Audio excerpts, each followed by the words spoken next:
Hey there, it's Gordon Goodwin, and I just listened to T.C. Williams Jazz Band play My Man Sam. Thanks for doing that. Thanks for working that up.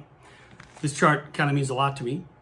I wrote it for the great Sammy Nestico, a man whose music I heard when I was about your age, maybe younger, like 8th grade. I heard Sammy. I heard his arrangements, and it changed my life. And then before I know it, he's my friend. He's my colleague. And I'm writing this chart, and you're playing it. So I appreciate that very much. This kind of music doesn't just happen, especially for younger people, because where do you hear this? Do you hear it on TV?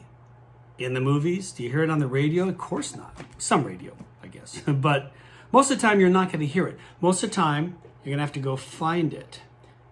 And the reason you need to find it and listen to it is because the only way to really play it with authenticity is to feel it. And you can't feel it till you listen to it and kind of get an innate understanding of it. And listening to Count Basie is how I did it. That's how most people do it. They listen to Count Basie, maybe Duke Ellington, maybe the Big Fat Band. They listen to us play this stuff. You can get it. You get it into your body, and then issues we can talk about how do I phrase this? How do I tongue this? All those kind of things that we talk about in band become something you just know. So it's a combination of learning in the classroom on the bandstand and also listening and bringing that experience, to this. At this point, you have a ways to go as far as really being able to nail this. Tempo is an important issue. Now, the tempo that you picked for this was actually pretty good. You had a hard time sitting in that tempo.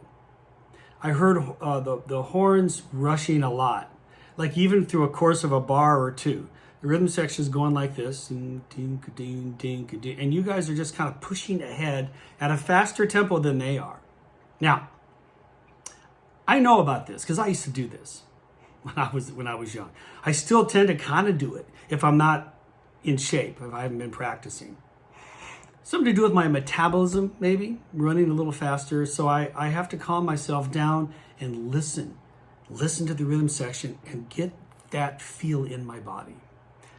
Here, let me play you something. I got a recording of the Big Fat Band here,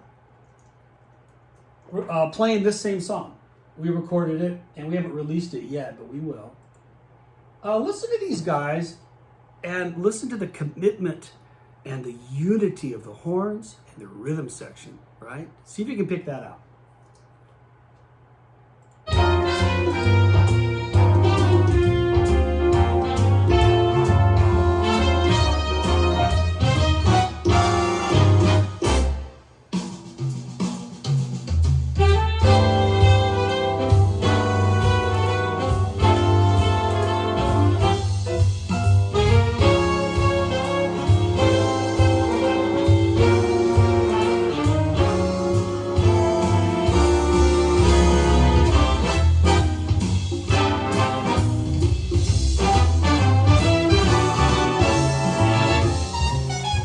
So this feel, you see me bobbing my head? Your body needs to be involved in this. It needs to be. Some of us are a little more emotive and expressive when we play than others. I tended to just sit there and play my saxophone and look at the score. Other people are tapping their toes. I didn't see you guys because there was no video that I could see. So I don't know how engaged you are as you play. But I'm telling you, if you let your body get into it, you won't rush like you are now. The other thing you can do is I need you to start thinking about air support. Air support is everything. It's what gives life to this music. The lick we just heard, ba-doo-da-doo, ba-doo-da-da-da-da-da, you know, they push to the end, da-da-da-da, and every note has air support in it. That lick there, do-da-bop, do-do-da, ba-do-do-do, ba-do-ba-dee-da-dee-da. Every one of those notes I just sung had a solid support system from my diaphragm. You guys got to get that going. Playing music, it's kind of an athletic thing. And you can get a sound out of a saxophone without supporting. I did it for a long time until I got busted by my college saxophone teacher. He goes, "What are you doing, man?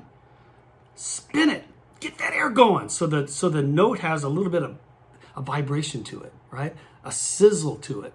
It goes for all the horns, especially the trumpets.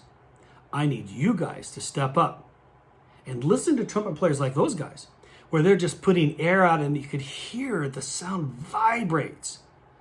And when you get that air, here's what happens. Everything gets better. Your intonation gets better. Your time, your phrasing, your everything gets better because of that.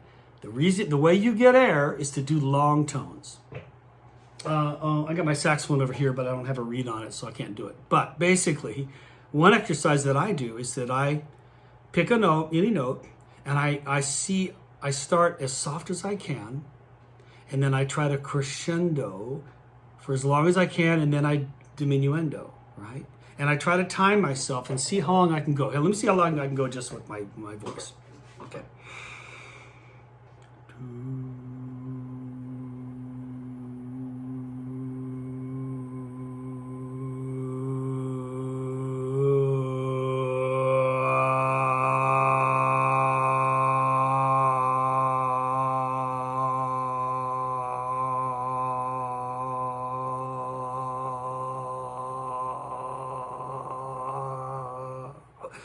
Okay, I can do better on the sax than I can singing, right? Try that. Do that exercise. See if you can get 30 seconds, then get up to 40 seconds, get up to a minute. You can do it. But it's like step at a time.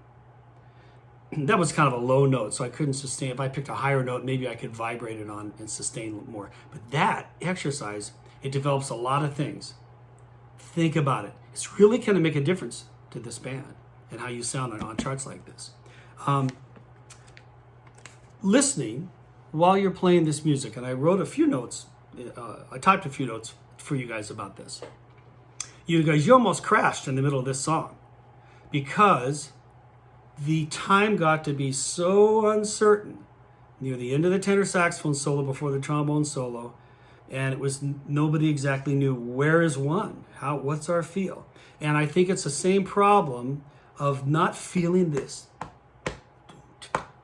This should never end.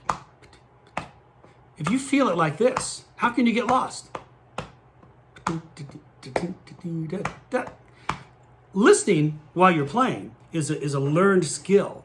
Because right now you're going, oh man, I got to play these notes. Oh, what's the fingering? What's the thing? And your eyes are in the chart, and you're focused on that, just on you. You need to broaden your perspective matter of fact, you have to have this stuff done before you step on the bandstand. You should have practiced your part so you know it. You don't even have to look at it. And that way you can listen to the guy next to you, and this guy next to you, and the person behind you, and the other person, and the drummer, and the bass player, because what they do is can inform how you play your part. The bass player has to play with steady time and good intonation, because you're going to take your intonation from the low instruments in the band. The bass, baritone sax, bass trombone. And the bass player accordingly should be listening to the drummer's ride cymbal. Ding, he's playing quarter notes just like you. Ding, ding, ding, ding, ding, boom, doom, doom, doom. They have to be locked. For this kind, the bass and the drums have to be locked in any kind of music. But this kind of music has a little more of a floaty thing to it. And for you guys, it almost floated right out of the room. Now you found it. You kept it from crashing. And you found it by the time the drummer set up the drum fill into da-da-da-da-da, then you were back. That's great. That's a good survival skill you're going to need, because your band director can't be up there beating time the whole time. That's not even necessarily appropriate for jazz. I don't really conduct my band that much. Sometimes I do, but for stuff like this, you need to be not looking for his downbeat. You need to be listening for the drummer. And then he can give you just directions like a little softer, a little louder, come on. Things to inspire you, things to shape the music as opposed to beating time. It's not like you do it when you're walking around, you're thinking, good, breathe in, breathe out. Okay, now digest my lunch. You don't think about that stuff, right? It's intuitive, your body does it. And that's how it has to be for tempo. It needs to be intuitive. It needs to be just there. You can lean back on it and then divert your attention to all the other things you got to do. Notes, pitch, if you're soloing, dealing with that. Don't get frustrated about this. You need to know that we're all just on a paradigm, we're all just on a journey of growth for learning any particular discipline, right? And I'm speaking to you frankly and honestly because I know you can do it. I know you deserve to have the real truth from me. I hear a great start, and I can't wait to hear you guys in a year after you've kept at this and committed to it. Commitment's everything. Commitment is whether you're talking about music, whether you're talking about a relationship, a job, studying in a class.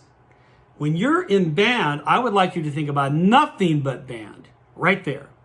I don't want you to think about your mom and dad and problems you're having, or with your boyfriend, your girlfriend, or with a math test you have to take. That stuff comes later. Now, after you leave the band room and go to your math test, then you think just about math. Don't think about band. Don't think about any of that. And I think compartmentalizing your attention is going to be a valuable skill for you guys. So, really appreciate you playing my chart. Thanks for being a part of the National Jazz Festival. This is Goodwin. Talk to you later.